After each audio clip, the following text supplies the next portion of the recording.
nakikita niyo sila. Ano, patay na ba yan? Hindi buhay. Buhay na buhay. Buhay. Kanina, yung sabi ko na, minsan nagmimingwit sila dito kung nakukuha namin.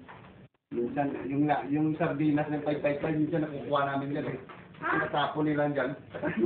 Nakukuha namin yung lata ng 555. Ito, malibuhay ito. Ito, pamilyar ito ng red slatter. Yung ito lang kanina nakita niyo. Ihan, touch, Ihan. Wow. Sayang. Sayang ikan, fish, Takot yata si baby mo.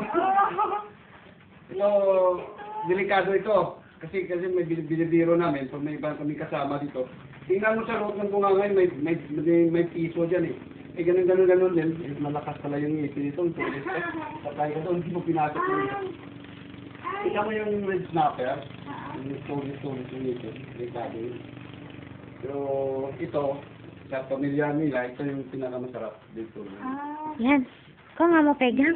Bye-bye, fish. Bye-bye, fish. Bye-bye. Alam. Bye-bye, fish. Bye-bye. Bye-bye. Bye, fish. Kita.